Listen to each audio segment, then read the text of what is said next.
I bet. Yo, it's Jumpman T with Twisted Torch TV. I'm back again with another AFN affiliate. How you doing today, Jew Talk Sports, man? I like talking football with you, man. You know the game for sure. Hey man, it's good to be up here. Look, we on an early afternoon, so let's see who can get in here, man. Up real quick. But as always, you guys go hit that subscribe button. Jew Talk Sports, Jumpman T, Twisted Torch TV. Y'all know what it is. Y'all definitely go hit that subscribe button. And AFN, we on the road to 1,000. So AFN, definitely Atlanta Falcons Nation. Y'all go and hit that subscribe. They're on the road to 1,000. I'm on the road to 1,000. Hey man, let's get straight to it. Let's get straight to it, man. Also, I just dropped some content today. I dropped 2 videos. Go ahead and check out my page, Twisted Torch TV. Subscribe, like, comment, leave some comments on these pages, man, because we appreciate it and we gonna talk back with you. You know what I'm saying? But first, let's do a little shout out. Shout out to Terror Artist 404, another AFN affiliate. We gotta get on the game one day. Norman Fitzgerald, Toxic Falcons. Mad Mike Network, Grind Hard 2210, Atlanta Nation. Appreciate all y'all tuning in, bro. It's a movie. We got two of the best affiliates in the game ready to chop it up. So Yeah, our man. first topic, as we might as well get into the nitty gritty, is roster cuts. We gotta discuss this, man. And I'm not even gonna lie to you. I had the numbers. We gotta get rid of some of these players, man. I got 4 people in mind. For sure, one is James Carpenter. He signed a 4-year, $21 million deal in 2019, and if we cut him before June 1st, we save $4 million and take a 2.5 dead cap. So that's roughly like 2.5 we save. And in all honesty, I like that pick. We need as much money as possible to get some of these good people that we looking forward to. And I ain't gonna lie to you, man.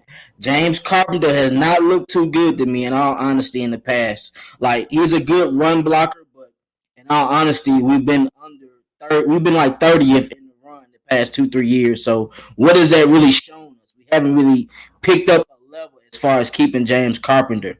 I feel like we should go young, but how do you feel about Carpenter? I agree with you. Like when we brought in Jamon Browning and Carpenter, I feel like both of those guys underperformed those contracts that we gave them. To be honest, when we first signed them, I was like, oh man, what are we doing? I felt like it was kind of reaching when we signed them. But then again, if you remember in 2016, we brought in Chris Chester and we Mm-hmm. brought in Andy. I really didn't agree with those picks either or those signings. And they actually turned out and they worked in our favor. Both of those guys were veteran guys as well, kind of on the back end of their careers, and they kind of worked out. So I kind of felt like Thomas Dimitroff was trying to do the same exact thing he did them and bring in some veteran guys, and it just didn't work out because I thought those guys were kind of washed up at this point. It just didn't work out. I mean, Jamon Brown has always been a turnstile to me. Carpenter, he had a couple good seasons in Seattle, and him and Dan Quinn kind of had a connection, because he coached in Seattle. So I think that's the only reason that Carpenter came over. But Jamon Brown, he Mm-hmm. was a bad player when he was with New York, when he was with the Giants. So I knew when we signed him that it probably wasn't going to work out. And we gave them a lot of money in those 2 years. We gave them a lot of money. Yeah. James Brown last year, but Carpenter, it's your time, baby. I ain't gonna lie to you, bro. You had concussion issues, you had arm issues, man. It just you don't look good in that pass protection, man. I'm not gonna lie to you, and that's what we're good at. So if you can't be good at what we're good at, then it's tough to even keep you on the roster. Just being honest. And when you're playing guard, that is one of the most key positions on that offensive line because no QB likes pressure in their face. Any QB will tell you, I'll take a DN coming around the outside to compare to me having pressure in the inside because I can't step up into my throws. And a lot of times we saw Matt Ryan, he might be too short on the throw based on that pressure up the middle. So, hey, Asia Green, shouts out to you, man. I appreciate you. Shamake Bolton, Ricardo Allen. Okay, you want to bring up him? That was my next pick. I ain't gonna lie to you. Ricardo, you are the captain. I love your game and how it's expanded from 2015 when you took that free safety role and Dan Quinn pretty much set you up to see if you was gonna sink or swim. I think they thought you could be like an Earl Thomas type player, but the only difference between that is Earl Thomas has way more speed than Ricardo Allen does. But let's look at his numbers. He signed a 3-year, 19.5 million in 2018. We saved 6.2 million if we cut him, and we lose what 2.1 in dead cap. I'm sorry, man. Ricardo, it's time to go to the coaching. In all honesty, there's games where you make plays when we're looking good as far as the defense, but when the defense falls, man, oh my God, Ricardo, you look like you're just nowhere to be found. And in these past 2 years, when our defense was terrible, our problem was giving up big plays. And who does that kind of fall on? The free safety position, because you're the line of defense. You're the last person standing. How you feel about him? I agree with you. If y'all been watching, our show, The Heavy Hitters, I'm a big fan of Ricardo Allen because he's one of them guys that got it out the dirt, got it out the mud. He's got cut and things of that nature and kind of battled his way back. And Dan Quinn, when he came in, kind of changed his role because originally he was a cornerback. So I like Ricardo Allen, but I do think that it's time for him. He possibly will be gone. He possibly will be cut because of his contract and because, like you said, his play has dropped since the injury. Since he had that lower leg injury, I don't remember if it was an ACL or an Achilles. Since he came, his Achilles. Yeah, since he came back, he hasn't been the same player.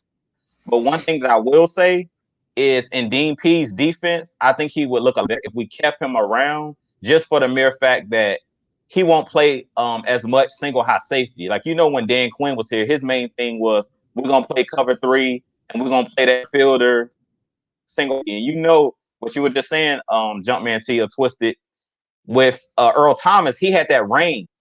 Ricardo Allen really has never had the range of an Earl Thomas. Earl Thomas is the borderline Hall of Fame player. You know what I'm saying? When he was at his peak, he was that dude. He was the best free safety in the game when the Legion of Boom was around.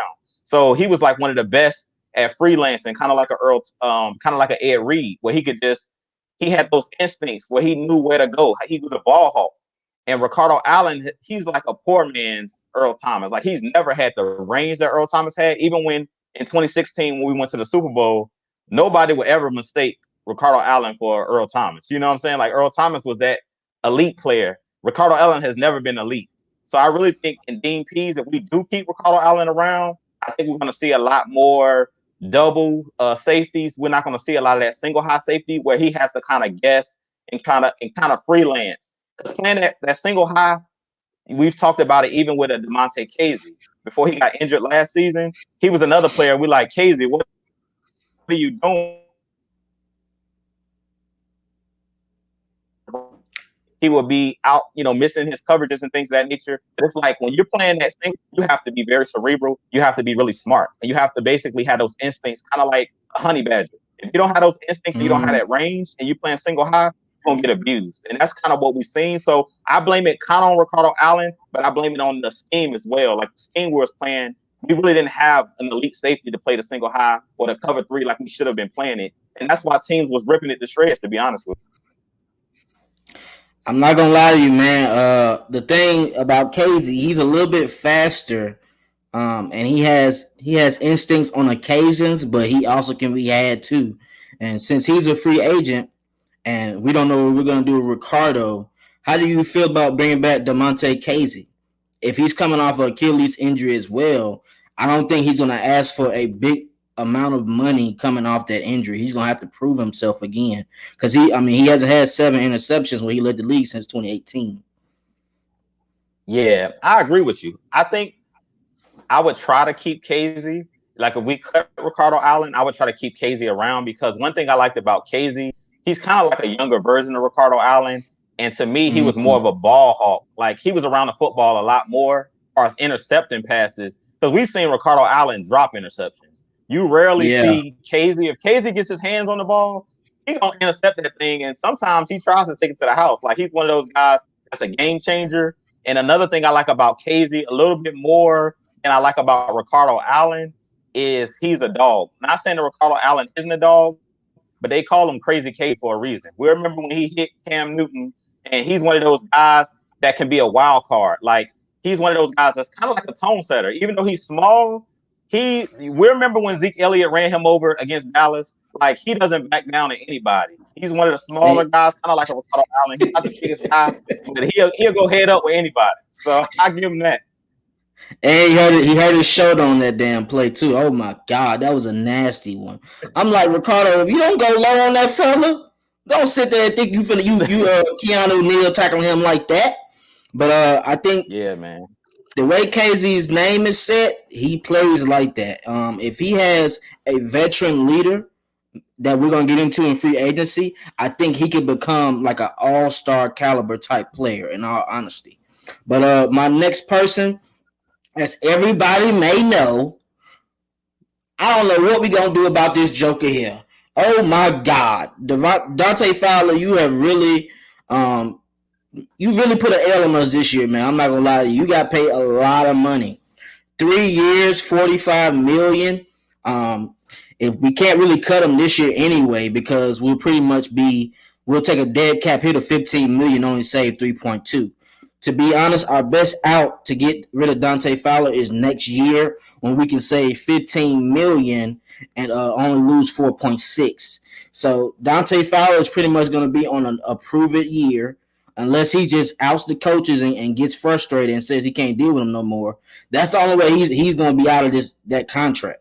TD, Mr. Bicycle Gang, you really screwed us on some of these deals, my brother. I'm not gonna lie to you. It looked like you weren't looking over the contracts. You were just ready to get them in Atlanta and say, forget it. We'll worry about that down the line. And it put us in tough situations with these contracts. But in all honesty, Dante Fowler, he has to prove it this year. I expect him to have a key year, especially coming off of Dean's coordinating. He's a great coordinator. He's going to find a way to make the best out of Dante. I also think if we draft somebody or bring in a free agent that I'm thinking about talking about down the line, we might be able to push Dante Fowler to be a better player. How you feel about that? Well, you know what? I'm finna go with it twisted. Like, Dante Fowler is one of my favorite players on the team because to me, he a dog. I just think we have to build this defensive line around him. Like, when he came over from LA, they had a stacked defensive line. Like, you got Aaron Donald, you got Michael Brockers. Now they got Leonard Floyd, but they've always had a deep defensive line over there in LA.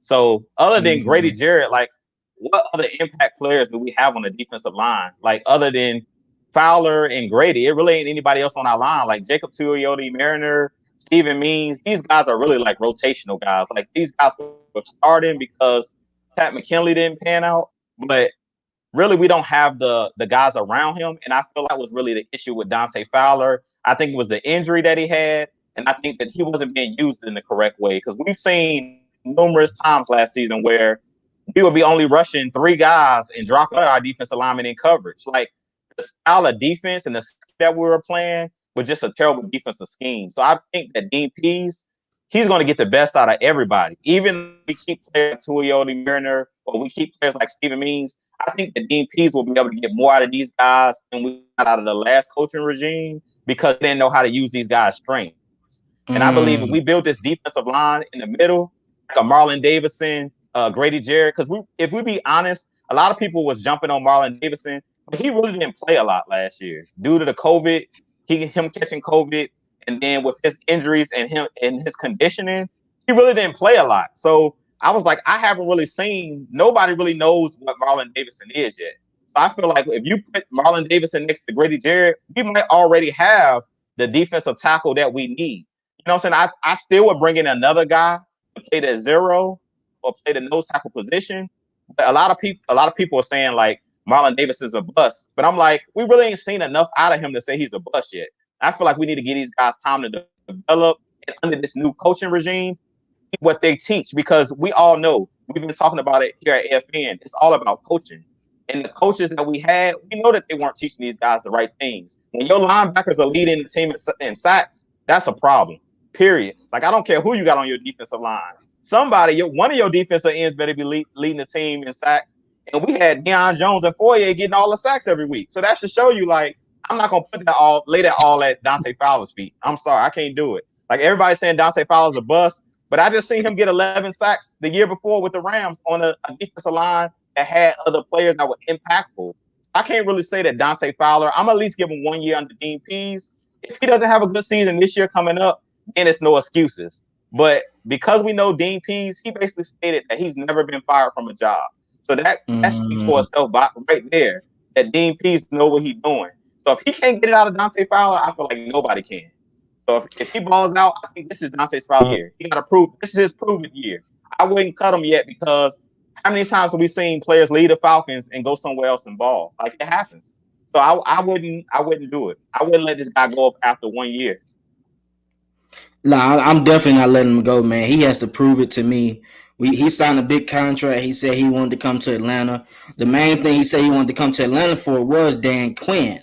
But we also got to think about Atlanta. Atlanta is a city where you want to have fun at. So he's still a young guy, and he's looking to improve as far as playing on the field. So another thing I thought about due to this COVID situation and these injuries, I also wonder, was it enough coaching going on as far as on the field, as far as the pass rush drills and stuff like that? If you're having COVID situations, they're not really having to where they touching players and practicing the scheme and doing rips and power rush and bull. They're not really practicing that enough. So that might have been a reason to why the defensive line didn't get enough pressures coming out. But another thing that made us so trash on the defense was when it was third down, we knew we was only rushing 3 players. What you gonna do with that? Right. I literally watched multiple games versus the Lions in key moments. Matthew Stafford rolled out the pocket. It was 3 people rushing. What is that? Patrick Mahomes. 3 people was rushing on that third down 12. You cannot have that. That's the key thing about Dean. We know he's going to still blitz regardless of the circumstances. We had a lot of issues with that throughout our years of where we'll play that prevent coverage and people will take advantage of it.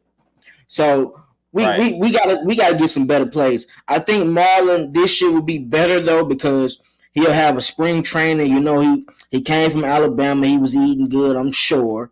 He played in the 3-4 scheme. I just feel like he has to get his physicality up, 1, and 2. He got to be able to play more snaps, man. He can't be getting tired that fast like he was. I was seeing him do like 3 rushing moves, 3 straight plays, and then he's out for a quarter. I can't see no improvement out of that. In all honesty, I can't. But my last person as far as roster cuts it has to be Alan Bailey. We could save $4 million in cutting, and the dead cat will only be $1.6 million. So I can see us going that route as well. How do you feel about Alan Bailey? I mean, I thought he was going to be a veteran presence to get the guys rowdy, but he's a little bit more of a calm type guy, and we got too many of those people on our defense, man. We don't got no head busters, the ones like Casey. Casey was out a lot of games, but Casey talks on the sideline. He gets his players ready to play, and we don't have that situation right now as far as that defensive unit.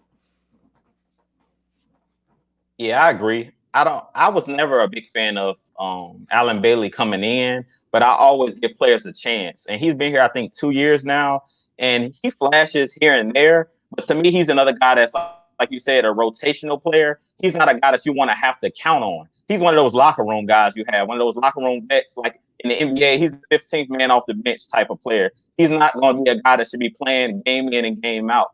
And to me, that was my problem with the Falcons last year. It's like we didn't have enough impactful players. And that's what I was talking about. It's like, yeah, we had depth coming in, but it was like we didn't have the guys that we don't have starters. And I say like that, we don't have starters. Like the guys that were playing really supposed to be like second and third string guys. So if you got Alan Bailey on your roster and he's like the third or fourth string guy, okay, I can see him still staying around if he's going to take a pay cut, take the veteran minimum. But I don't want this guy like being the guy that's going to be starting or a guy that we got to count on week in and week out to be a dominant player. But that's not what he is. And that's what you just was saying. Like, he's basically he's okay. You know what I'm saying? He's not nothing special. So personally, I would cut him just because you can draft the guy to do what he was doing this year. You can draft the rookie to do what he was doing for us last year. So, I mean, to me, he's never been an impactful guy. Even when he was with the Kansas City Chiefs, he never was a guy that was like, this is that dude. You know what I'm saying? So when we signed him, I'm just like, this is just another guy that TD's bringing in that's just like a bargain bin type player. You know what I'm saying? A role player. He's not. If so, I definitely think that cutting him would be an easy cut. Like that's not something we need to debate. I'm not gonna listen, guys. I'm not saying Marlon Davidson he went to Alabama. I know he went to Auburn. I'm saying in the South they like to eat, and he plays a D tackle, so he's eating good. That's why he was slow and not being able to do practices at training camp. That's what I meant. But we got a chat, super chat. We have to stop making excuses for our team. The defense and special teams are horrible. One thing I can say about that, in key moments, that is also true. But we also had games where that defense showed out. I'm not gonna lie to you now. The defense showed out versus the Chiefs. Them jokers only had 20 points, man. And they shouldn't have had 20. They should have had 14. AJ Terrell makes that interception. That's a clean game right there. Keanu Neal showed out that game. AJ Terrell was pretty good on Tyreek Hill, if we being honest. Tyreek Hill had like 2-3 catches for 50-something yards, and he got 30 yards on one catch on that little out route. So that shows. Oh, the Raiders game. Thank you, ATM 3405. The Raiders game they showed out 45-6. I mean, God, I don't know what to say about that. That's looking kind of nasty. And that was Fourier's game to show himself. He showed out. The first drive was a strip fumble. So I mean, we can't just say that it's here moments, but it's also coaching. But I special teams. Hey, you are 100% right. That special teams looks terrible. We haven't got a good kick since Kenneth Bonner 2 years ago versus the Panthers when he returned that touchdown, or Devin Hester back in the days. That special team has to get it done, bro. The Dallas Cowboys game, how you don't know 10 yards the ball is in play? That's unacceptable. That's ridiculous now. I'm not gonna lie to you about that. But appreciate you, Jim. You got something to say about that? Yeah. First off, I want to thank him for the super chat. We appreciate it, Jeremy. But I agree with them, but then I kind of disagree with them. Like, we're not making excuses. We're not up here to make excuses for anybody. But sometimes these players are a product of their environment. And we've been talking about it numerous times. Like, this coaching staff didn't put some of these players in spaces where they could succeed. And that's coaching. Like, we know some of these guys can actually play. And I'll give you a prime example. We won't even talk about the Falcons. I'll go to another team. If we remember when Jeff Fisher was coaching the LA Rams, he was coaching Jared Goff, and everybody was like, Jared Goff is trash. This dude's a bust. Soon as he leaves and they get a new coach with a new scheme, they go straight to the Super Bowl. So one of two things is true. Either Jared Goff is really trash and was a bust, or that scheme that he was playing under with Jeff Fisher was trash. And I really think it was Jeff Fisher. His scheme was trash. He couldn't motivate them. We know the Super Bowl year we played the Rams. We blew them out by like 40-something points to like 6 or 7. Like, we killed them. So, and he pretty much had the same players that Sean McVay had. He didn't have Ty Gurley, but they still had a lot of those guys that Sean actually had to go in there and coach. So I kind of disagree with when he's saying, that we got to stop making excuses for these players, because some of these players I think are good players. Like me and Mike always say, this team has talent. We have talent on this team. It's all about, and every NFL roster has talent, but it's about how you use that talent. You know what I'm saying? I think the biggest issue with our team is, we do need to add talent, because I've talked about it. The defensive line last year didn't have a lot of talent on it. Other than Grady Jarrett and Dante Fowler, the Jacob Tuioti Mariners and the Stephen Means and guys like that, Alan Bailey, those guys are just rotational guys. Those are not superstar players. But a part of coaching as well is developing these players. Because to me, I still don't know what John Comet is. And he's going to year 3 or 4? And I still don't know what this guy is. But part of that is he wasn't getting the snaps. Like, let's be honest. If they go do the percentages, John Cominsky didn't play a lot. He didn't play a lot to me. We played the same guys over and over and over again. And that's the problem. And me, Mike, we've all been talking about this. It's like the Quadre Olisons of the world, the guys that we haven't seen. What's the other nose tackle that we have? Deidre Sanai. He's another guy. We had him for what? Yeah, he didn't play. But I'm just like, we don't know what he. Yeah. So that's my thing, to say that these guys are bad players. I don't think we can automatically state that or say that these players got to step up. And some of these players weren't even given opportunities. You know what I'm saying? So I actually like Kaminsky. I think he'll be good in the 3-4 scheme. In all honesty, he kind of reminds me of a JJ Watt before JJ Watt was JJ Watt. You just got to give people chances to make plays. And during these games, like I'll say one game versus the Dallas Cowboys. People might not know it, but Kaminsky, he got a forced fumble. He was getting a lot of pressure on Dak Prescott before they stopped playing. And it shows a lot of Yeah, times where these coaches make errors like that. They're like on offense, on defense. There's players that's making plays, and you take them out and sit them for a drive or two drives. I've never understood that as far as a coach. If he's killing, keep him in the game until he says, "Coach, I need a break." I'm not taking nobody out right. when we doing good. I'm just being honest. One thing we got another super chat. Hold on, let me get to it, bro. Let me get right to that. I see you. Appreciate that super chat, gang. What's up, fellas? Rise up. I expect our O line to make some serious progress under Arthur Smith, and I hope we address running back in the draft. Yeah, I think Arthur Smith, being the fact that he was an offensive lineman, he played it. I'm sure he's coached it before, and he's gonna know how to put these offensive linemen in better positions. Like if they're a run blocker, let's run block to his side majority of the time. Let's not go to the side. If I know Chris Lindstrom and I know Caleb McGrary can do a hell of a good job at run blocking, I'm running over there majority of the time. A lot of times when we noticed, we wasn't even running to their side like that. We was always running to the left Yeah, by Jake Matthews and by Carpenter. I never understood that, in all honesty, because I felt like our right side was much powerful than our left side. And yeah, man. as far as running back, yeah, I really do think so, bro. Second round, third round, there's a couple picks I like. Both North Carolina backs are fire. If you haven't checked them out, check them out ASAP. They are fire. They're gonna go under the radar because of the Clemson back and then Alabama's back. But check them out, man. They got some heat on their systems for real. How you feel about that? Yeah, I agree with you. Like Arthur Smith, we've seen what he did in Tennessee. Like even with Taylor Lewan, who was the best O lineman, he went down with injury like midway through the season, and they still rushed. King Henry still rushed for over 2,000 yards. Like that goes to show you right there. That's all scheme.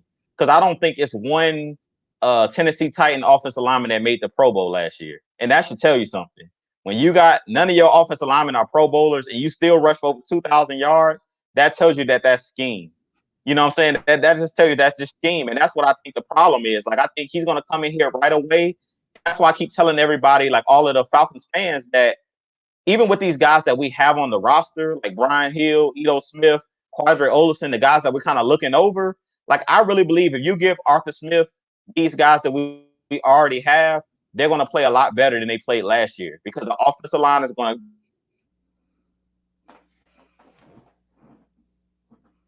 Jew. be able to create more holes for these guys to run through. And I also think that the guys are going to play a lot. And then as far as the running backs in the draft, another guy I can watch is Super Hubbard out of Oklahoma State. He's another guy and he's electric. So it's a lot of running backs in this draft. You can go deep. You can go like the third or fourth round and wait for a running back because there's so many running backs in this actual draft that I think could come right in, step right in and be the number one running back. It's all about scheme. Like we've seen, and you guys definitely go check out Twisted last video. I checked it out earlier. You were talking about Kyle Shanahan and Matt Breida when he was with the 49ers. I don't care who's toting the rock in San Francisco. They always run for 100+ yards, and that's scheme. Kyle Shanahan doesn't need a King Henry to run the ball, and that just proved that it's scheme. So I believe the same thing with Arthur Smith. A lot of people's like, well, we don't have a Derrick Henry on our team. Well, if you run a good running scheme, I don't care who you got back there running the ball. The scheme is good. You're going to be able to rush the ball for over 100 yards a game, even if you have to do it by committee. So I completely agree, and we appreciate the super chat, Andrew. Hey, once again, man, subscribe to the channel Twisted Tours TV. Subscribe to Jew Talk Sports. Subscribe to AFN, Mad Mike, Country, K Styles. Hey, everybody on the AFN Nation knows their football, knows their Falcons football. So check us out, man. Like and subscribe to our channels. Hey, we got Richie D in the back too, rocking the fresh ATL hoodie. Let me go ahead and bring him in real fast, so I can see it. So I can see what my man 50 Grand talking about. What's good, my brother? We got Richie D in the back too, rocking the fresh ATL hoodie. Let me go ahead and bring him in real fast. What up, fellas, man? I know, man, I was trying to hop on for the longest, man, but I know you guys covered a lot. Oh, we ain't getting the free agency yet, brother. So you still Can you guys hear me? Yeah, we can hear you. So I'm sure. Yeah, so for the most part, I know you guys touched on KZ, a lot of those other guys, you know, I was a big fan of them. Like KZ was a good ball hawk. Like I know some people don't really want him back, but you know, he led our team in interceptions, and I think he tied in the league for interceptions as well. So that was pretty interesting. You know, I really did like that. So 2018, he was killing. Well, yeah. So that was pretty interesting. You know, I really did like that. My laptop is delayed. Sorry, y'all. 2018.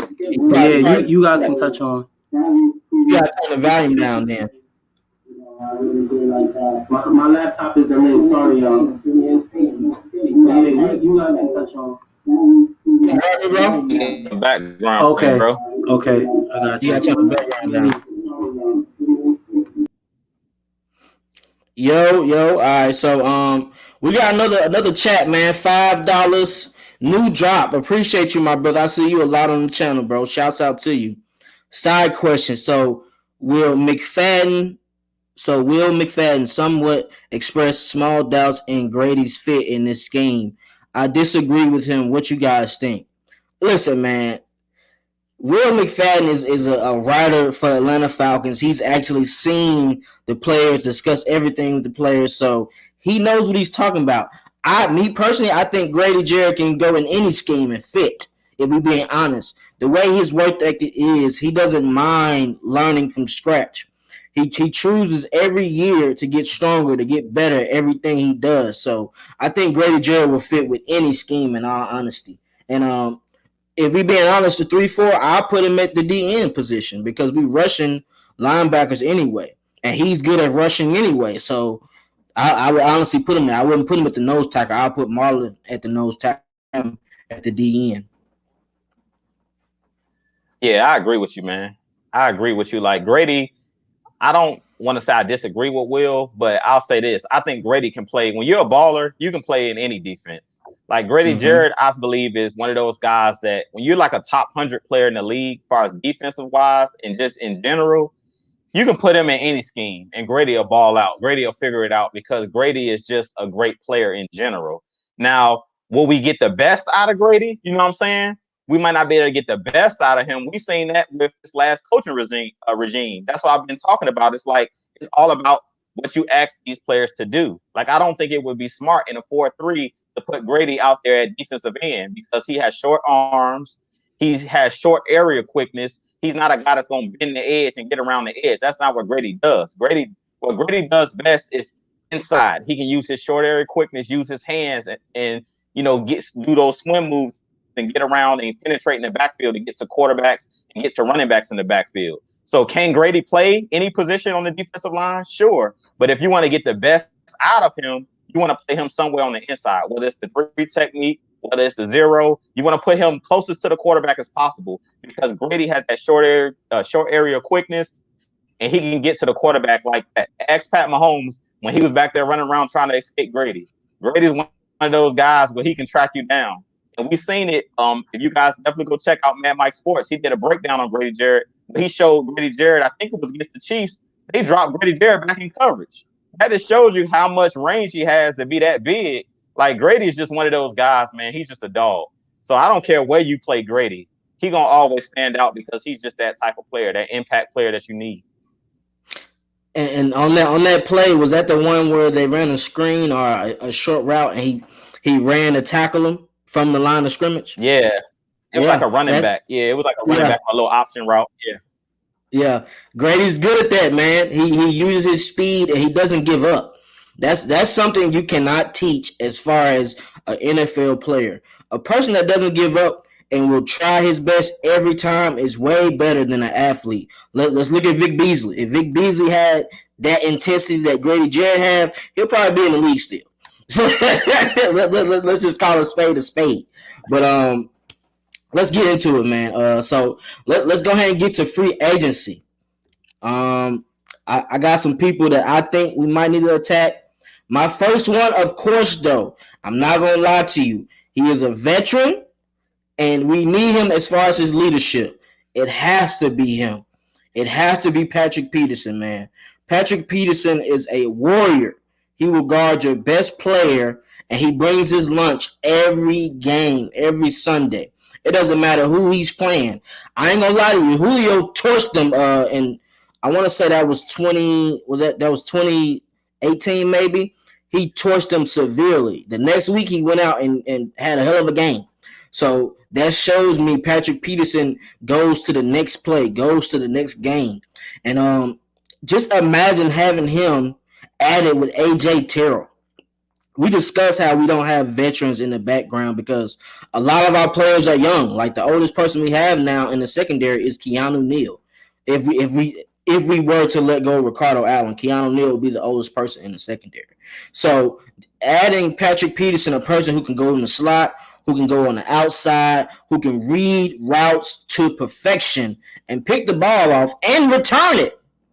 He's not the same, but at 31 years old, he can still make plays. Like the white friend he was when we went to the Super Bowl, he was old as hell. He was 37 years old. What did he do? He still went out there and made plays on occasions. Since we have AJ Terrell, we're not going to be forcing Patrick Peterson to guard the best player every time. That's the key. That's the key people might forget about. When you got two players that can do that, you can switch on them. So a player's not getting tired as fast. I can put Patrick Peterson up against Michael Thomas. I don't got to worry about that. Michael Thomas ain't going past Patrick Peterson. So it just depends on the matchup and who you play in and out Sunday for each Sunday. How you feel about Patrick P? Hey, I call him 21 Reasons. Like, I love Patrick Peterson. Ever since he came in, I think out of LSU, 21 Reasons is a problem. That dude is a dog. Like, he's a dog. He doesn't have the range he once did, the speed and things of that nature, but you can't teach experience. You can't teach experience. We just don't have that experience on the back end. Like, people always laugh at me because I always talk about Bleedy. Like, Bleedy going to make that play for you. How many times we see last year Bleedy come up with a game-winning interception or a clutch interception against Chicago? He did it 3 separate times. But that's because Panthers, Chargers. Yeah, man. We seen it. Like, he just knows where to be. He knows when to make, like, go in. I know this is the route they're finna run. Because a lot of the time he was freelancing. A lot of the times he was outside of his zone, and he was just like, "Hey, I'm gonna jump this route." I figured I think this is coming. He followed his instincts, and that's the same thing with Peterson. Like a Patrick Peterson, he's not the Patrick Peterson of old, but he still has enough left. Where I think if he came to Atlanta, he would definitely be able to help the guys like Sheffield. He'll be able to help AJ Terrell. He'll be able to help all of these guys that's currently on the roster, because the difference between Pat P and somebody like a Bleedy has never been a Pro Bowler. So when you bring a Pro Bowler, a bona fide star to your locker room, those younger players are like in awe of this guy. Like, imagine a player like AJ Terrell. He grew up watching this guy when he was like in high school or college. So a lot of these guys model their game after one of these guys that's already in the league that's a Pro Bowl style player. It wasn't nobody on our team modeling their game after Bleedy. You know what I'm saying? An average player. But if you're a guy like he was talking about Richard Sherman or Pat P, not only can Pat P still play, but he'll be able to teach these guys the tricks of the trade, the small things that you need to look for. When a wide receiver does this, you need to do this. He'll teach them how to react to certain things. He'll help them in watching film. This is what you need to look for, and he'll teach these players tendencies because he's been in the league, so he knows these guys' tendencies. How many times have he matched up with Julio Jones? It's been a handful of times. Like, even though Julio gets the better of him, he can tell these guys, AJ Terrell, this is what you need to look for when you're playing against a Michael Thomas. This is what you need to look for when we're playing against the Cardinals. If he joins our team, he knows what Larry Fitzgerald does. He knows what all the wide receivers on that side. He knows what a Nuke Hopkins would do, in certain situations. So I think that's how he could actually help if he were to join our team. And I definitely think if the price is right, you should definitely bring in a player like Patrick Peterson because I've talked about it. Me and Mike always say it's about timely stops. And Patrick Peterson is one of those guys where the big moments don't scare him. You see what I'm saying? Sometimes we got them young players and they haven't been in big moments. Those big moments kind of scare them. But when you got veteran guys that's been in the foxhole and been in Super Bowls, been in playoff games, those big moments don't scare them. And I think that you can't teach that experience.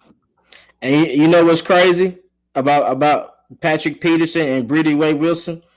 How many times did you see Brady make a play and then he don't play for a long period of time? That's what I was talking about. Politics. How, as a corner, you're leading with the most interceptions on the team, but you still don't get the most playing time. It sucks. It's really more about like opportunity, really, in which you take advantage of that. You know, certain players, they just be asked out. Like sometimes, you know, they be a special teams player for their whole career, or they just a backup corner, you know, for their career, and that's just that. And that's what they're viewed as, which is sad, instead of being looked at what you done on the field, which was got a few game-winning interceptions for us as a backup corner. You know, but to touch on what you guys were saying, Patrick P would be great. You know, Dean Pease will love bringing a guy in like that, just being that we're gonna establish those blitzing. You know, we're gonna be blitzing in our corners and we're gonna be able to match up playing man. You know, so but at the same time, as long as the front four is able to get to the quarterback and apply pressure up the middle and from different angles, like what Dean Peeps is saying, you're not gonna know where it's coming from. So as long as you get an offense on their toes and they don't know what's coming, you know, sky's the limit for the defense. I dig that. I also saw about the free safety move. Honestly, I think Patrick P would be good at free safety or at that slot corner. I think Patrick P can honestly play wherever he wants, if we just being honest. He ran a 4.3 in college. I think he still can run a 4.4. We like, there's not that many receivers that's that damn fast. What year is he coming up in? He's gonna be 31. You know, he's around the same age as Julio. What, year 10 for him or something? Patrick P is a dog, bro.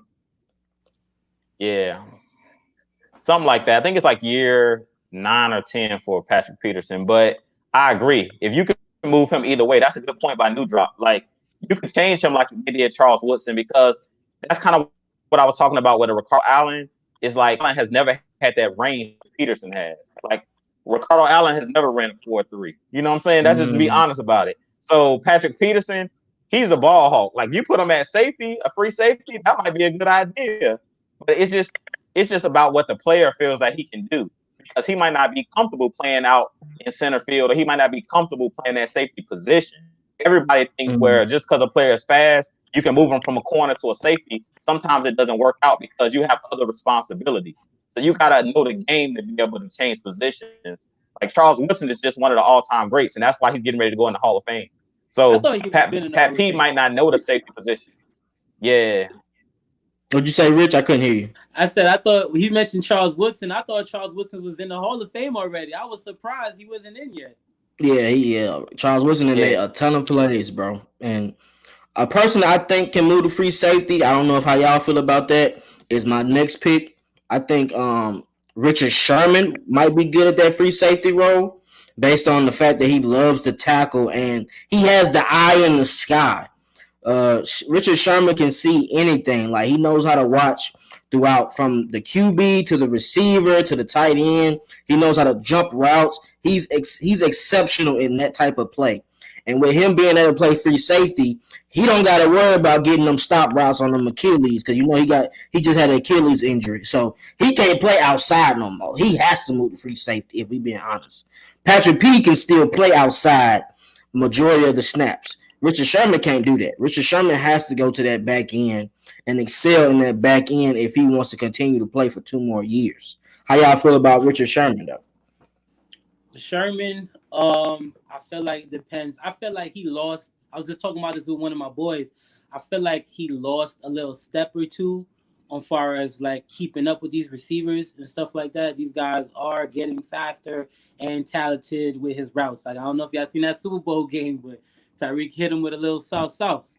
But keep on what you said, was him putting him at safety. being able to put yourself in the right position. You know what I'm saying? Which is key. Where it's like you don't have to be the most athletic, but if you are the smartest player and you're familiar with these route concepts and knowing where to position yourself, you can be successful at that. So I necessarily wouldn't mind it possibly at free safety. How you feel, Drew? I think what he was what Rich was saying, he can put himself in positions to possibly succeed if we put him at a safety role. Definitely not at corner because he just lost his ability to run at this point. He lost his range. But I think it depends on what the price is. Because if it's out of him or Patrick Peterson, I'm taking Patrick Peterson every day of the week. But as far as Richard Sherman goes, I could see him actually going to a place like Dallas. Because, he's a Dan Quinn disciple as well. He played with Dan Quinn when he was with Seattle. And I think I could really see him being a Dallas Cowboy over Atlanta Falcon. I don't know what kind of connections he has with a coach like Dean Pease and with Arthur Smith and things of that nature. I think he would be looking towards either staying in San Francisco or going somewhere like Dallas. I could easily see him trying to go and join the Dallas Cowboys. But I do believe what you guys are saying is correct as far as he has the knowledge. Richard Sherman, for a guy to go to Stanford, he used to be a wide receiver when he was in college. He started off as a wide receiver. That's the reason he has those ball hawking skills where if he gets his hand on the football, he's going to intercept it. And that's one thing I like about Richard Sherman is he's a big-time playmaker. I just don't think he has the ability to run anymore. So if he is at that safety role, he's definitely going to have to use his brain. It's going to come up here. It's not going to be because of his athleticism anymore. It's going to all have to be because of his IQ. And sometimes, like you were saying, it's just about knowing where to be, being in the right place at the right time. So I wouldn't say no to Richard Sherman. I would just say the price has to be right. Like if he's trying to get the bag, then no, I ain't bringing Richard Sherman in. It's a wrap. If he's trying to get the yeah. Would you say, Rich? I was agreeing with Drew. I was saying it exactly, mainly with the cap as far as where we're at, even though we would love to have Patrick P and we would love to have Richard Sherman, and where we're at with the cap and where we want to be far as short term and as well long term, I do believe far as looking in this draft, I know we're talking about free agency, touch on the draft, there are some corners in this draft as well as free safeties, we just got to get on them that can make an immediate impact on our defense. I'm telling you, there are numerous guys in this draft, I'm telling you, at corner, that we could get them in the later rounds or so. Impact players, I'm talking about impact as in immediate impact and helping out. Where it's like we're going to win short term, which is next year, as well as building towards the future, letting these guys develop, get that experience, and get that Super Bowl.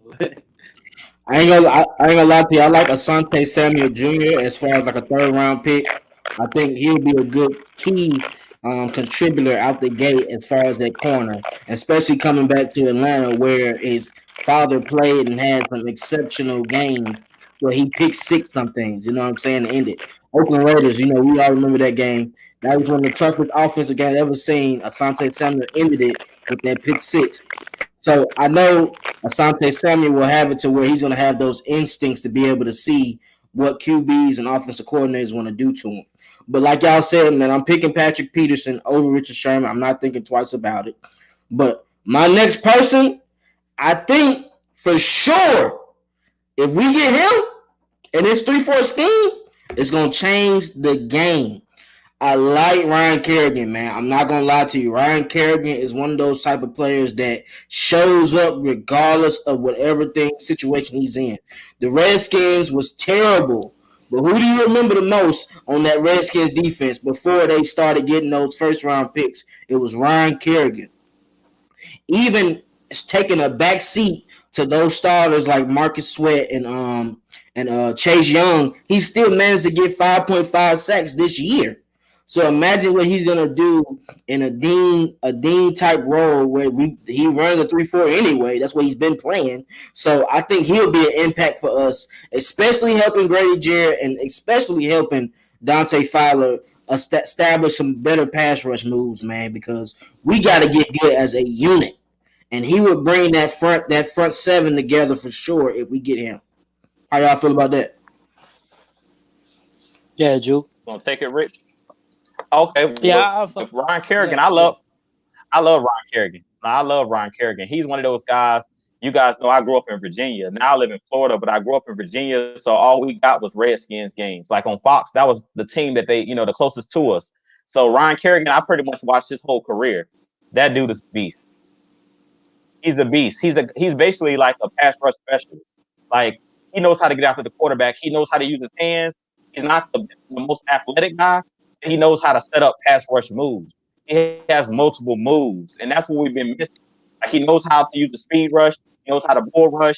He knows how to act like he's gonna go outside and jump inside on that. And that's something that we need on this team. We've been missing that veteran leadership and a guy that understands setting up pass rush moves. And that's what Dante Fowler was trying to teach Tack McKinley, that just wanted to bull rush. And he was telling them, you got to have a counter move. When they're locking down to prepare for that bull rush, just run right by him with the speed rush. Like, you have to mix it up. And one thing about Ryan Kerrigan, that dude is a dog. He has a high motor. It's a hot motor.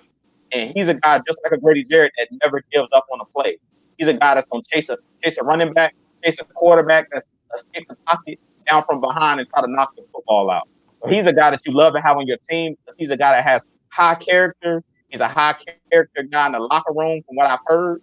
So I definitely would love a Ryan Kerrigan on our team because I believe that he's a guy that'll play with his hair on fire. He kind of reminds me a little bit of when we had Brooks Reed, because Brooks Reed was one of those guys we had in 2016. He would come in and he could come right in and get a sack right off the bench, just in rotation. And that's what Ryan Kerrigan is. At this point in his age, he's not a guy that you're going to play multiple snaps, like 80% of the snaps, 70% of the snaps. But he's a guy you can bring in on 3rd and long or in those 2nd and longs because he understands what to look for. He understands how to take advantage of offensive linemen because he has that leadership and he has that experience. And I keep talking about that experience portion. You can't teach experience. Like any of these guys that we're going to bring in the draft, it's hard to come right out the draft and have 10 plus sacks because the game is different. College and the NFL level, the strength of these players from college to the pros, most of these guys in the pros have nutritionists. They have guys that's helping them when they lifting weights. They have their own chefs. So these guys are in tip-top shape. These guys in school, you got to remember, these guys in college are not professionals. So it's a whole nother level when you go to the league. So Ryan Kerrigan definitely be a guy that can teach these guys how to be professionals. He'll be able to help guys like Marlon Davidson understand how to stay in shape. And if you guys seen Ryan Kerrigan, every time he gets a sack, he flexing his muscles. He's like a WWE wrestler. When you look at his body, his number one move, he used to be a wrestler when he was in college. So this dude is a beast. I would love Ryan Kerrigan. At the right price, definitely bring in a Ryan Kerrigan because we need that specialist that can come in. You can play him on the inside or the outside, and he can take advantage of these offensive tackles. Yep. Twisted, I would say that, like, I appreciate you, brother, like, literally, for even bringing that man up, just to the fact that, in free agency, we know, and also looking in the draft, we know at that position, it's not so much guaranteed dogs or guaranteed guys. And we know what Arthur Smith want or what we want to bring to this team. We want to bring tough, physical, smart players, that's going to play sound and give maximum effort every time. So I think that's one main key position that we need to address in free agency more than cornerback or DB, from my opinion, how I believe. I feel like that's a main priority that we should address in free agency, is specifically towards that position. And you brought up Brooks Reed. I remember when he closed out that game for us in Chicago. That was getting close. I'm like, we probably needed that for the Detroit game. Shit, where the fuck we use that for Detroit? Shit. Detroit, Dallas. I didn't even know he was. I didn't even know he was still in the league, bro. I didn't even know he was still in the league until he got a sack. I think he was playing for Buffalo last year. Like, I looked up in the playoff game. I'm like, that's Brooks Reed? I didn't even know Brooks Reed was still in the game. That dude's still out there getting sacks. And this dude is 10 years deep in the game. But that just shows you, when you have those skills, it don't matter how old you are. And that's what Twisted was just talking about. When we had Dwight Freeney, he was in his late 30s, and he still was out there getting sacks when he joined our team in 2016. So age don't really matter.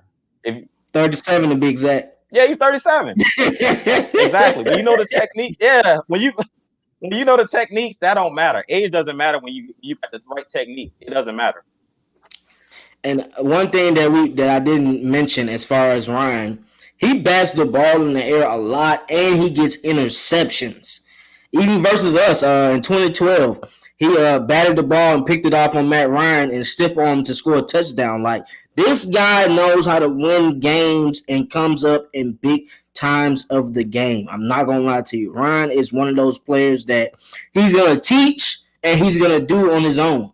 He's not a show type player. He wants to do both. He wants to get the whole team excited, make a play, flex on them real fast, and then get back to the next play. That's the type of players we need to change this dynamic as far as this defense around.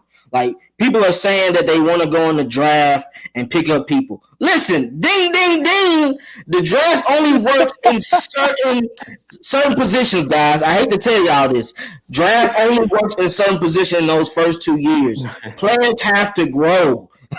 Like he said, they have nutritionists in the pros. When you're looking for a DN, it's rare you have a top 10 DN besides Chase Young. He just proved us wrong. That can go out there and just be from start to finish a key Pro Bowl type player. It doesn't happen at that position like that. 9 times out of 10, it's going to be a running back. A QB has a chance to do that. Sometimes guards have chances to do that. But you're going to struggle at certain positions. That DN position is not easy to come to from the college to NFL ranks because college players are weaker than NFL players, as Drew Talk Sports just said. Like, it's not that simple as y'all think it is.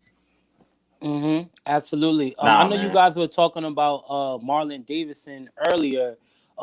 I do expect to see Marlon Davidson when he comes back full healthy and have a good official offseason training.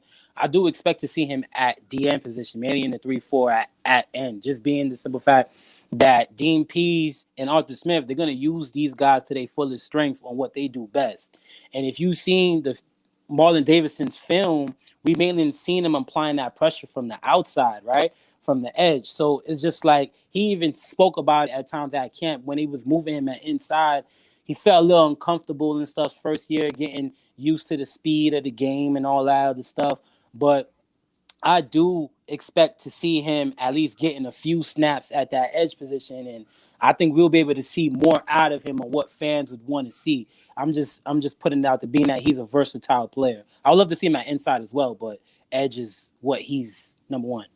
Yeah, he did that a lot at Auburn, and it showed he was able to get pressure, get strip sacks, do all that. So Marlon Davidson might be a key player for next year. I'm hoping. Like, I feel if he comes into his own and he comes into camp in great condition, good shape, it might be a wrap for you guys, man. I'm not gonna lie to you. He's a hard worker.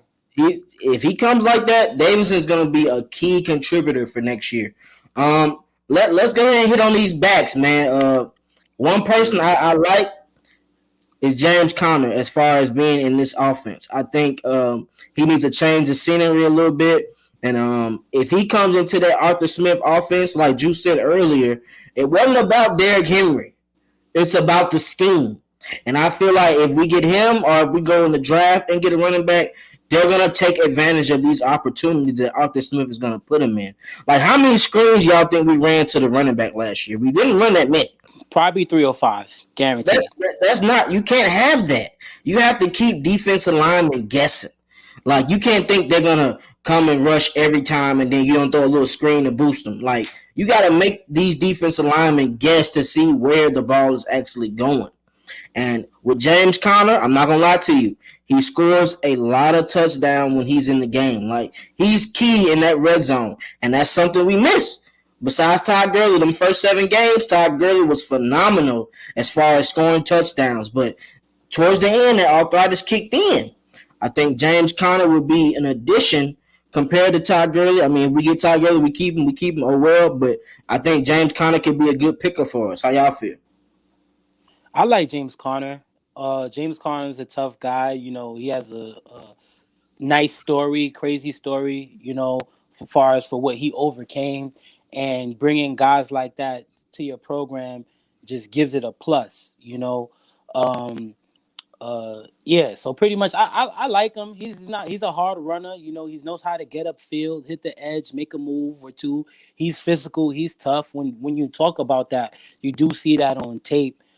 Just to correct me if I'm wrong, I don't want to get too much off topic, but is Chris Carson, is he a free agent running back? For Seattle, right? Yeah, is he a free agent? Yeah, he is. Yeah, similar to that aspect, like those two guys, I wouldn't want to compare them as much, but I would love to see Chris Carson as well, seeing that vertical aspect of getting upfield and just knowing how to break tackles. That's nothing about James Conner. Sometimes I have seen him to know how to shed guys off and get upfield. So, yeah. Mr. David, man. How I feel about James Conner. Go ahead, Twisted. I was going to tell Mr. David, like, I understand what the GM and the head coach has said, how they want to move forward with young talent. If you look on their defense, we don't really have older guys on that defense. So I don't know what you mean by that. Allen Bailey was the oldest person we had on that defense last year. Based on most of the people we picked was for defense. This is the first person I picked on offense, and that's James Conner. And James Conner's like 26 years old. So he's still young at the end of the day. He still has some tread on his tire. So we can give him a chance on a prove-it deal and see what he does. But as far as older players, you need veteran leadership to win games and to win in the playoffs. I don't know who told y'all that all young players win in the playoffs. The Arizona Cardinals did not make the playoffs. They got a young squad. Tom Brady is what, 40-something? I don't know what y'all mean by old players. Like if they're still under 35, they're not old at certain positions. It depends on what position they play. Yup. Get them twisted.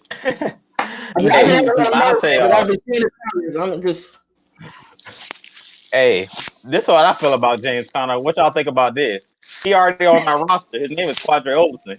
Quadre Olson is James Conner. Yeah, that's pretty good. That's a fact. You're right. Like, look, when we drafted Quadre Olson, and I pulled up his highlight tape, I was like, hold up, is this James Conner? Because both of them guys played at the University of Pittsburgh. But if you go cut on their tape, go cut on their highlight tape after this show, it looked exactly alike. He wore the number 30, and they look exactly alike. So I'm like, okay, we got us. Like, as soon as we got Quadre Olson in the draft, I was like, okay, we got us a James Conner. That's who he reminds me of. So I don't technically think that we should get James Conner. I just feel like we got a younger version of James Conner already on our roster that we don't use. Like, my biggest thing is, why bring in another veteran running back when we don't use the running backs we have? At this point, Brian Hill's a veteran running back, Ito Smith's a veteran running back, and you dang near can say Quadre Olson going into his third year is a veteran running back. He just don't play.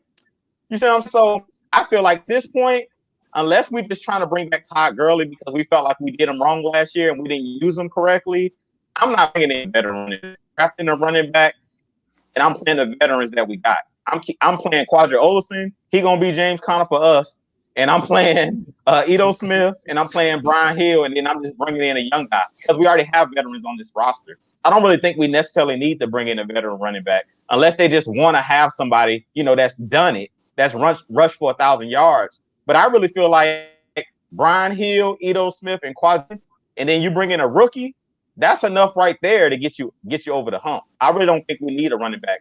I really think that we need to save our money for to bring in one of the veterans on the defensive side of the ball. Like, I'd rather have like a Ryan Kerrigan because we're capped, we're strapped for cash.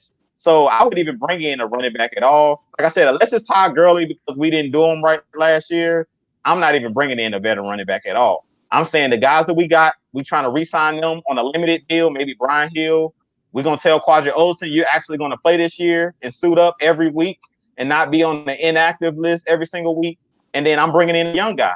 I'm not even signing a running back. I like James Conner, but I don't think we need him because we already have somebody like him. Hey, correct me if I'm wrong, Utah. What school did Allison go to? He went to Pitt. That's the same school. Yeah. No. Yeah, they went to the same school. They were on the roster at the same time. Yeah, they both went to Pitt. Yeah, they both went to Pitt. Yeah, they both went to Pitt. You're right. So forget James Conner. Forget I mentioned him. Let's just use Audrey. Let's use him as much as we can. He had 7 TDs 2 years ago. So I don't know what Dirk Cutter saw, but I mean, when Todd Gurley was going down, I'm putting him in. Like I still don't know why he didn't get that many carries, bro. It doesn't. It's baffling to me, man. It's crazy. I don't understand it at all. I do think the way how what's his name, former friend, Dirk, Dirk Cutter, how he was in the run schemes, it wasn't creative at all. You know, I do think Todd Gurley was not being used the right way, and I wouldn't mind seeing him coming back. You know, depends what the Falcons want to do, but if they do decide to pass up on him and we get a running back in the draft, if you got Najee Harris, you got Etienne, you got the running back from North Carolina, like how you mentioned, those guys now that I just brought up, they break tackles. Now, it don't matter what scheme they in. I guarantee you, if one of them, if any 3 of those running backs that I just mentioned, they was on our roster last year, do you guys think you'll see more production in the run game? What y'all think about that? Nah, man, it's Cutter. Nope. Cutter's a. All right, so it's Cutter. He's an airhead. He's an airhead for sure. Like Cutter should have been on Beavis and Butthead, man, because the stuff he does does not make any sense to me, dog. Like, because typically you've seen Todd Gurley when he was on the Rams, a lot of zone schemes. You know, typically what we did was similar to Kyle Shanahan, little toss.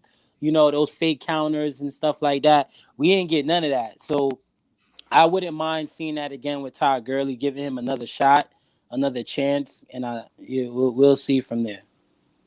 Yeah, we gotta talk that up. Hey, yo, David and Mad Mike Sports, y'all are hilarious, bro. I'm in these comments wilding right now. Yeah. I don't know if you heard about this. So Gabriel, Mr. Turbo Jet himself, tweeted and said he wants to come back to Atlanta. Wow. He should have never left, if we're being honest. We should have kept him. But, I mean, he wanted to get paid, so power to you. He went to the Bears, and the Bears' offense is nowhere near. And this is what I be talking about. This is exactly what I be talking about Matt Ryan. Like, y'all say Matt Ryan is this, Matt Ryan is that. How many people have Matt Ryan got paid? Just put that into play. Hooper got paid big time. And we should have kept him. We could have kept him too. But, hey, that's how it goes, man. Like, they go to different schemes, and their stats tend to die down. Hooper didn't do as good as he could have in our offense last year. He did okay, but he could have been way better. Like, the Browns have a lot of playmakers, and he kind of looked non-existent at times. Taylor Gabriel, he went to the Bears, and I rarely saw him because they end up drafting somebody who plays just like him in Miller. Mm-hmm. So imagine if we have that speed these past 2 years when he was gone. We didn't really have speed like that to where they can take the ball on the screen and go 40 yards and juke everybody. We haven't had that type of speed in a long time. Taylor Gabriel, if he wants to come back, and it didn't look like he played that much last year, so he hasn't took that many tackles. He was putting up film of him in the Super Bowl when he faked out your boy Malcolm. So let's see. Let's see if he's gonna take the minimum. Let's bring him back because Turbo. I love Turbo, man. I'm not even gonna lie to you, bro. I love Turbo, bro. Turbo's fire, bro. To answer you, Jump, man, I'll be honest, because I've been telling y'all, I've been looking at guys in the draft and all of that. If we really need a Turbo, like, honestly, we can draft one. I'm being completely honest with you. Unless you said, like, unless he's willing to take his money, unless he wants to get something lower, right, as far as money-wise for his contract. But when we drafted Calvin Ridley, we already replaced him. You see, we got a brand new 18, man. I'm good. I'm honestly good with Taylor Gabriel. You know what I'm saying? We can draft the Taylor Gabriel in the draft. Like, literally those type of shifty, tweaky guys, little Tyreek Hill 2.0s, them freaky fast motherfuckers. We can get them.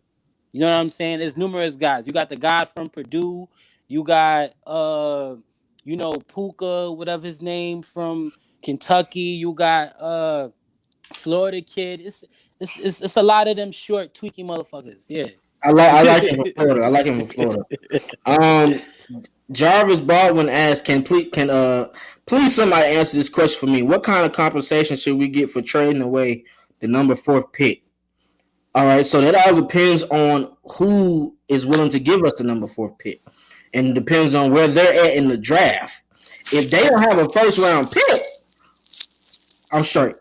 If they're in the top 15 or the top 20, we can do that. You give us your first round pick, a second round pick, and maybe a third or maybe a first in next year's draft. I like those odds, to be honest, but it depends on where they're drafting that, man. If they're in the low 20s or in the high 20s, they got to bring the farm. When we drafted Julio, we gave up a lot, so I expect the same thing. Especially if they get a QB, I expect the same type deals. I agree with you. I mean, it just depends on, like you said, what team is it that's moving up, that's trading up. Like, we can't really name what the price is because usually it's the team that's asking to move up. We can tell them what our price is once we see what team that is and how far back they're already drafting. If they're somewhere in the 20s, then it's going to be a big price to pay. Either way, it's going to be at least a number 1 pick and probably a couple number 2 picks and a 4th or a 3rd, maybe for this year, next year, quarterbacks. And we know some teams going to want to jump up where we at because of the quarterbacks that's in this draft.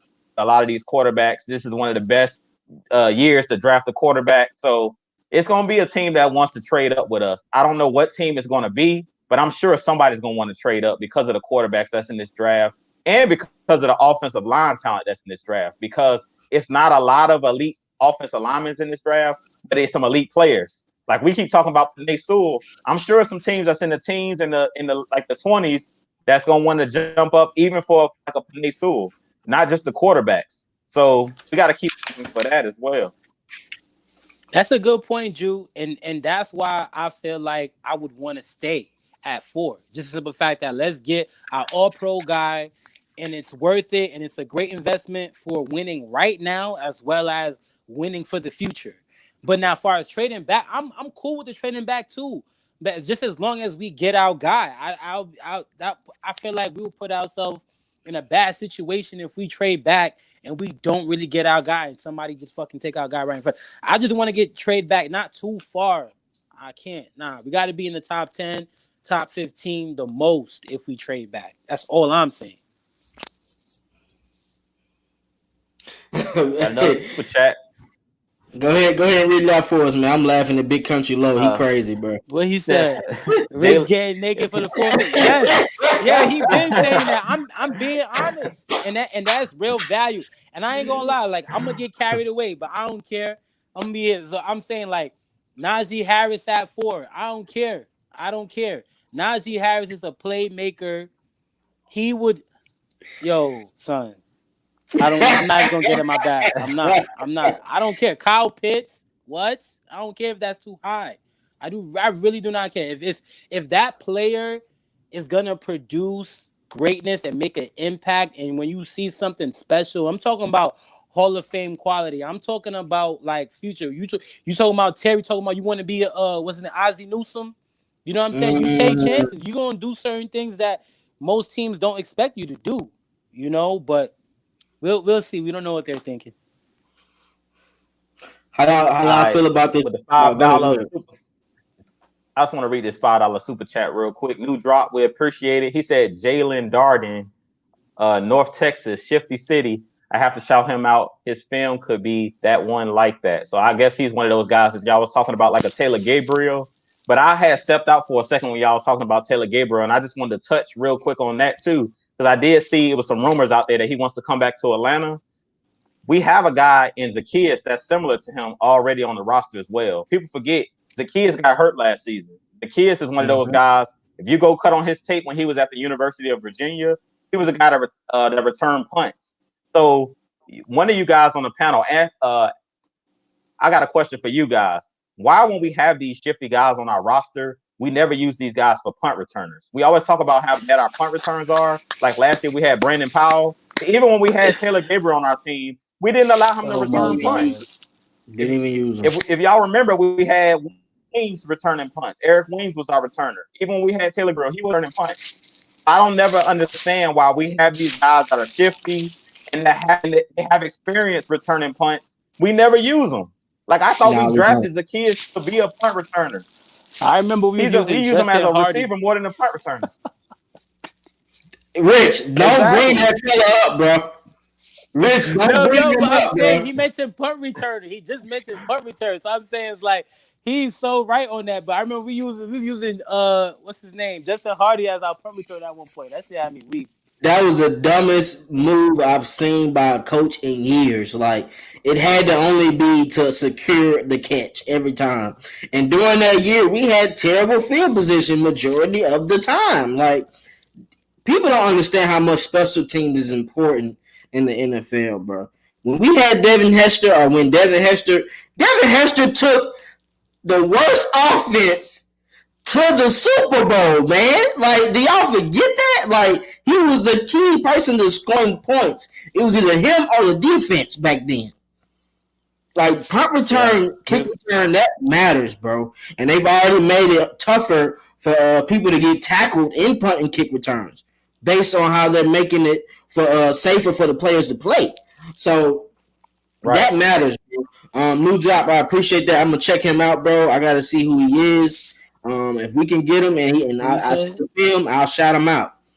Yeah, but to answer your question, Drew, honestly, I really don't know the reason why we don't use these guys as punt return, even though they're coming in with this as a specialist at that.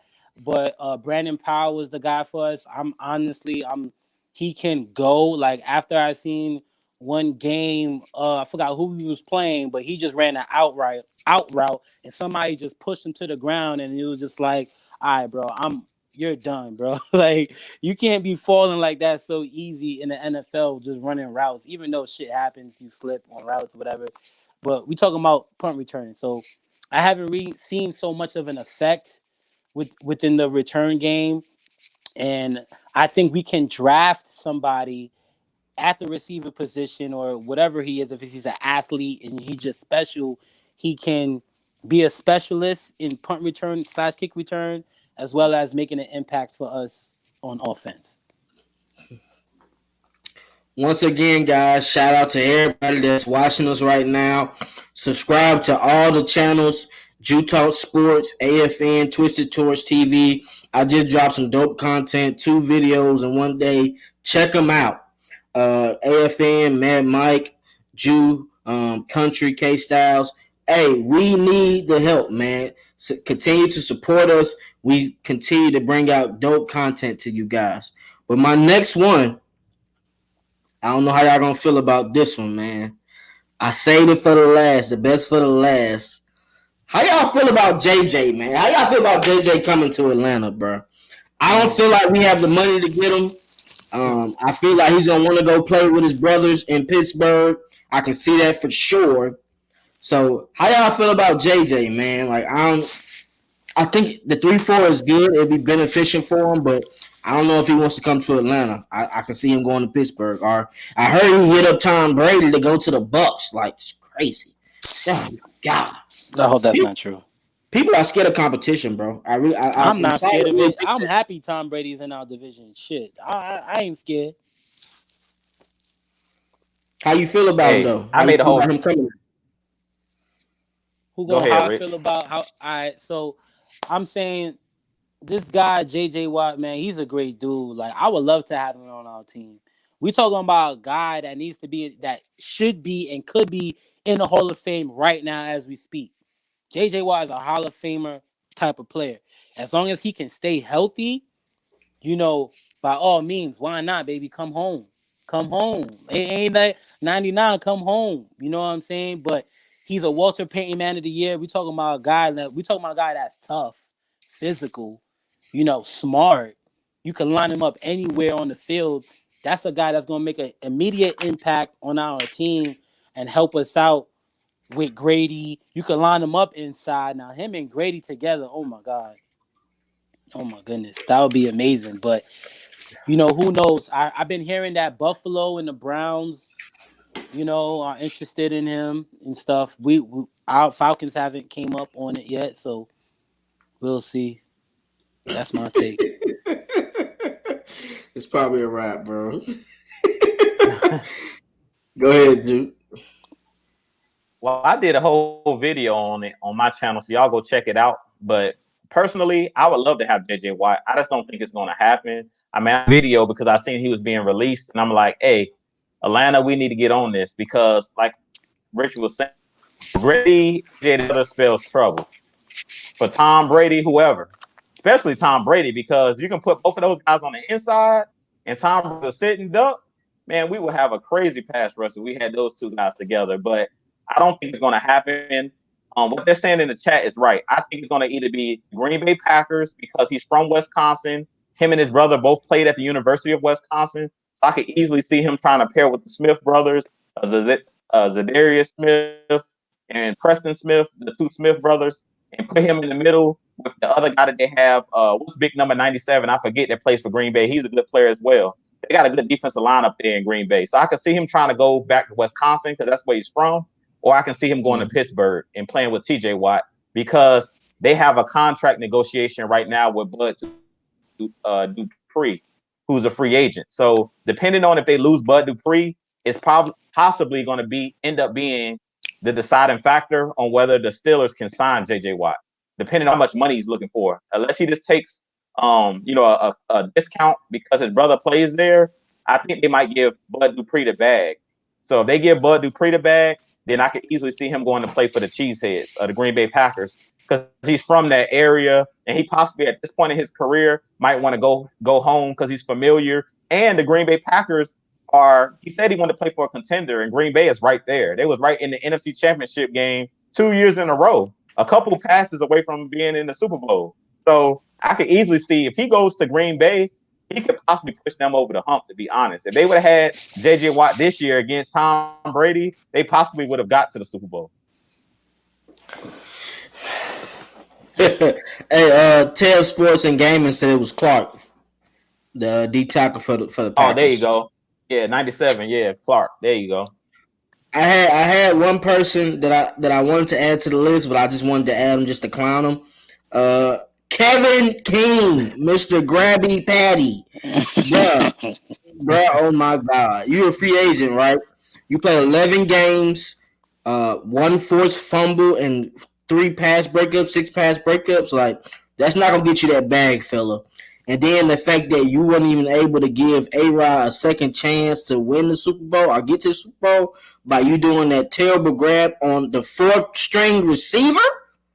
I don't know why they had him in the slot. I don't know what that was, but Kevin King, we don't need you. He reminds me of Robert Alford. I'm straight on him. And I just wanted to bring that up. I just wanted to put that into play one good time. That's all I had to say about Kevin King. I hear you, bro. How y'all feel about Kevin though? I think he's I don't think he's good enough to be with us either though. In all honesty, I don't feel like he can help us. I'm saying if you comparing him we good to on Robert that. Alford, yeah, that's what I was saying. We good. I was like, if you mentioned Robert Alford and you mentioned, nah, I'm straight, bro. Like I'm good. Kevin King showed little highlights of certain good plays, but he's just not as consistent as how I would expect him to play as. You want to add something, Drew? Because I'm finna hit this comment if you don't say nothing. Yeah, I just basically would say with Kevin King, like you guys know if y'all been watching Atlanta Falcons Nation, definitely go hit that subscribe button. We're on a road to 1,000. But if you guys been watching any of our shows, especially the shows that I've been on, I'm big on pass rush.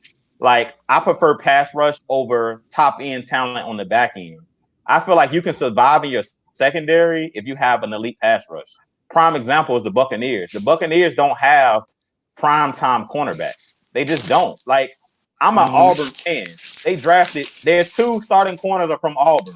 I watched pretty much all of their games. Carlton Davis and Jamel Dean. They're all right players. They're not Pro Bowl type players. And they had Antoine Winfield Jr., who they drafted, who I wanted the Falcons to draft, who's a baller. I like him. But him. Yeah, but the other kid that they got, I think his name is Whitehead, the other safety, they really don't have like ball in their secondary. Other than Antoine Winfield Jr., the other guys that they have are average. So I feel like unless we're getting Patrick Peterson, I would just draft another corner, whether it's in the 2nd, 3rd, 4th round, And I would try to build this pass rush. Like, pass rush is premium. We need the pass rush. If you look at the Buccaneers, they stack their defensive line. You got Shaq Barrett. You got Adama Sue. You got JPP. If we do that, you seen Pat Mahomes was running for his life.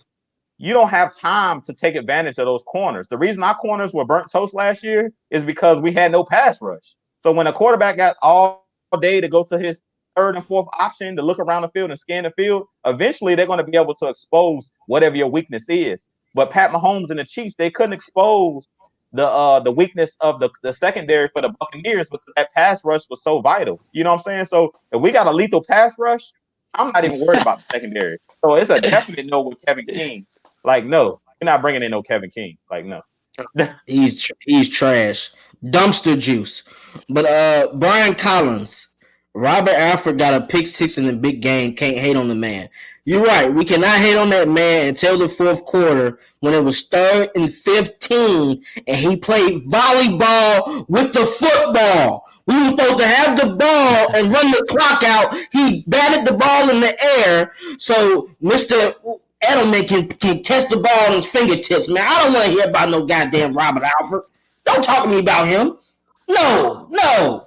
Without Desmond Trufant at that last game, he showed his ass. I'm sorry. I can't dig it. That secondary and that last drive, oh my God. I don't even want to talk about it. Let's not even bring that part up. I don't even want to get into that. Oh my God. Don't even bring that. I don't even know why I brought that up. Hey, Big Low Country said, hey, Twisted. Go ahead. I'm trying to bring it back. I'm trying to bring it back, Lo. I'm trying to bring the waves back. Nah, I just wanted to cut in real quick, Twisted. When you were talking about Robert Alford, I'm one of the biggest Robert Alford fans, and he better than Kevin King. But at the same time, like you said, he was grabby. He was grabby. I'll give you that. He was grabby. What made Robert great was he was a player that he would jump routes, and he was a playmaker. Like we talk about, me and Mike talk about it all the time. When it's time to make a play, you have to make a play. Timely stops. He didn't make the timely stop in the Super Bowl.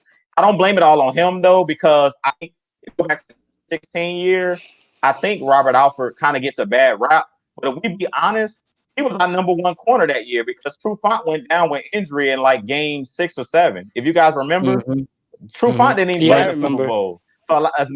So as much as flack that we give Robert Alford for like he was grabby and he sucks, and Robert Alford got a second contract with the Falcons for a reason. It was because he was a guy that would jump routes and make interceptions and turn them into touchdowns.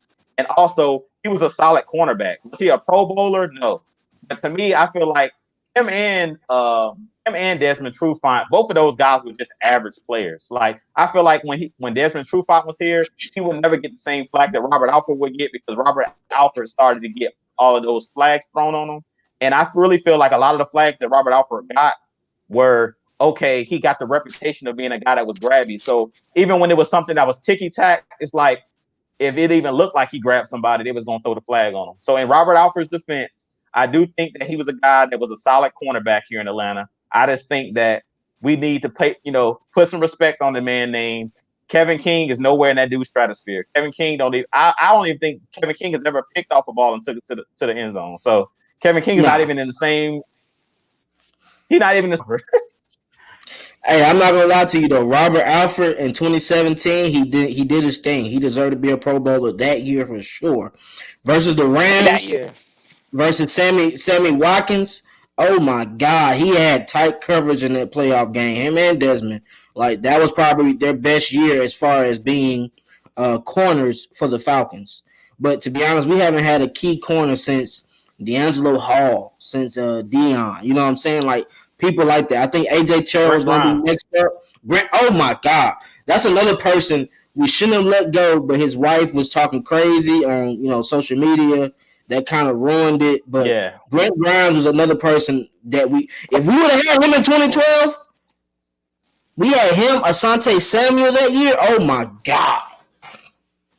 That was our year for our defense, bro. 2012 with Brent Grimes, like we had 3 corners that year, and Brent Grimes got hurt that first game. That's the year we went 8-0. So imagine if we would have had Brent Grimes playing in that playoff run too, because Brent Grimes, another person that can pick routes or C routes, disguise route, and jump the ball. Like his athleticism was crazy. Like we thought Brent Grimes was a bust. We got him like the 5th round, 6th round. So you can find corners in that draft if you are able to have good scouting going on in your GM office. Yo, somebody said RP Vincent Jackson. Y'all wow.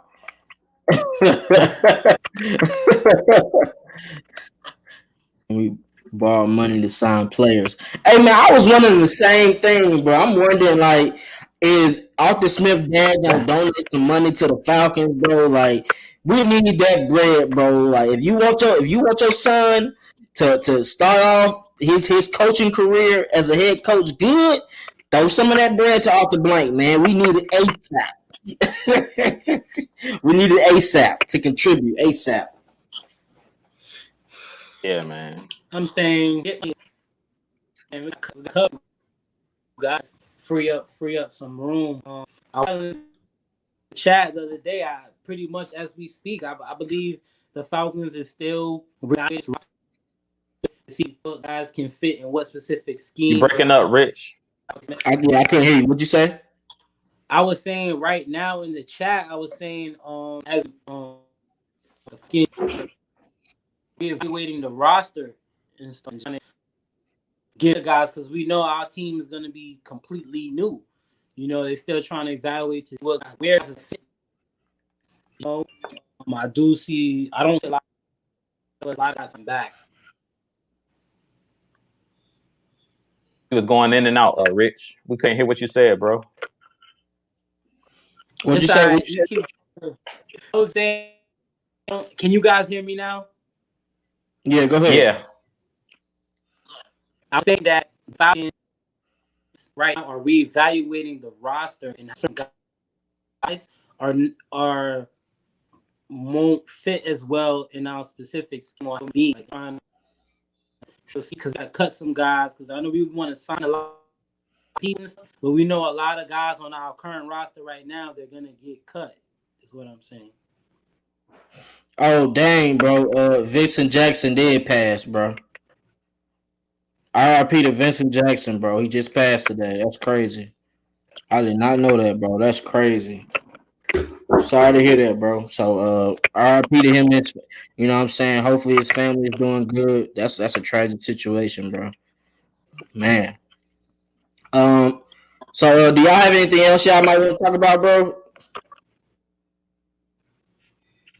Nah. I think we pretty much hit on everything. At least all of the free agents that y'all were talking about. I'm thinking, I just want to ask you guys really quick, what players y'all think that we should bring back? And I'll start and tell you guys what players I think we should bring back, but I kind of want to ask you guys what players we should bring back. Go ahead, Mike. Mike's in the building. What's up, Mike? Mad Mike.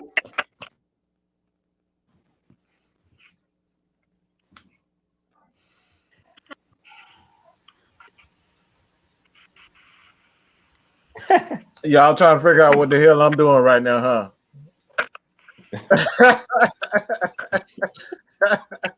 Hey, the Swamp is in the house, man. I gotta say this, man. You gotta check out Kicking It with K Styles tonight. Myself and obviously K Styles, but we're gonna get down, kind of answer a lot of you guys' questions, man. So I just wanted to say Vincent Jackson indeed just passed away.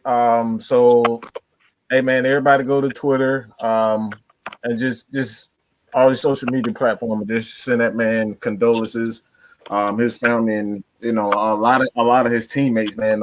This is one of the years, one of them periods in time where we're gonna look back in 2020, 2021. We're gonna say, hey man, we're blessed, and you got to take every moment in for itself and not take things for granted. So me personally, I've been through my own tragic, I won't necessarily say tragic, but I lost my mother, and just want to be thankful. And like I said, man, Atlanta Falcons Nation, as well as, you know, Utah Sport, Twisted Torch, Rich, Miss Maggie T, Jess K Styles, Big Low.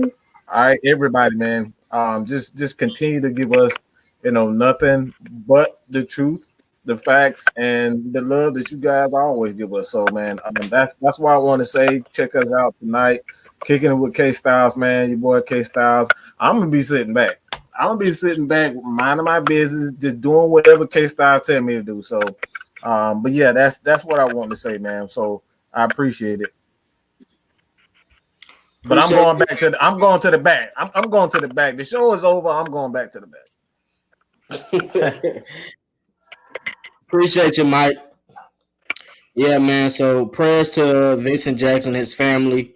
Make sure y'all shout him out on social media platforms, man. It's a tragedy what 2020 and 2021 has been for us. So, like Mike said, man, keep hope alive. Remember every day like it's your last. Make sure you have fun and enjoy your time on this earth, bro. It's not promised. But I appreciate you guys for joining me, man. I know this is a middle of the day type thing. Somebody said we should have started like an hour late. I'll keep that in mind for next time. This was just something we popped up out of the blue and was like, let's get on here. Let's talk some Falcons football.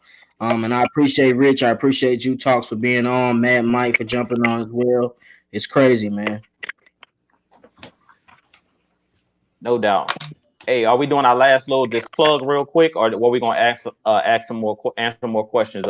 Twisted. We can ask some questions. Everybody in the chat, if you got some questions you want to ask, we'll go ahead and answer them as well. But while we wait on that, let's go ahead and break it down. Like I said, man, I just dropped some fire content. Subscribe to my channel. We're trying to get up to 200, man. It's a blessing, honestly, to be able to be where I'm at, and it's also a blessing to be an affiliate of AFN. So make sure y'all stay in tune for some more crazy content. I'm looking at some interviews coming up, so y'all might want to stay in tune, man. Twisted Torch got some knowledge for y'all, so lock in. All right, man. With that being said, first off, man, Rep Vincent Jackson, man, rest in power. Hey, we definitely got to show this man some love, man, on social media. Give these guys their flowers while they're alive, man. Whoever it is, we got to show each other love, man. That's what it's about. Valentine's Day was just yesterday. And like Twisted was saying, man, life is not promised to us. So we got to give everybody their flowers while they're still here. And do what you love, because you never know. You can be here one day and gone the next. So definitely, I feel for him and his family. Shout outs to him. But with that being said, you definitely go hit that subscribe button at Talk Sports. We're on the road to 1,000. Hit that subscribe button at AFN. We're on the road to 1,000 as well. Twisted Torch TV. Big Low. Definitely go to his channel, Big Country Sports. Definitely hit that subscribe button. Just K Styles tonight, I believe at 7 p.m. they'll be doing the show as well. So y'all tune in. Mad Mike Sports. He's on the road to 10K. So you guys definitely hit that subscribe button for the big homie. Rich, I appreciate you joining. Shout out to Red Clay Sports, Magnus, all of you guys, man, in the state of New York. Shout out to you guys. I know y'all be getting a lot of snow and stuff like that, so y'all stay safe up there. But with that being said, I'm gonna kick it over to Rich, man. But that's all I pretty much had. We appreciate y'all tuning in with us on this early afternoon. Like he said, it was just a pop-up show. He said he want to talk some Falcons football, so I just jumped in with him, and man, I enjoyed myself. You got it, Rich. Yeah, absolutely, man. Rest in peace, Vincent Jackson. Show that love, love. I love everybody. Right now, AFN is a family. Like what you said, I'm all the way in New York right now. Everybody in chat, everybody over the world right now. But look, here in the chat right now, in the talking football, just showing love to each other, and that's a blessing. Obviously, subscribe to AFN, everybody that AFN, the channel.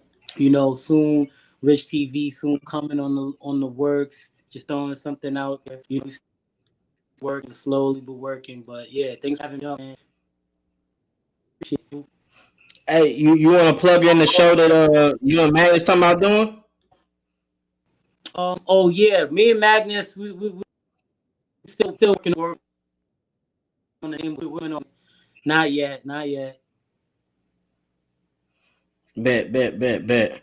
Well, shouts out to everybody that joined us, man. It's always a movie to be on here, bro. I don't see any questions right now, so we're gonna go ahead and end it. Stay locked in for that 7 o'clock with Just K Styles.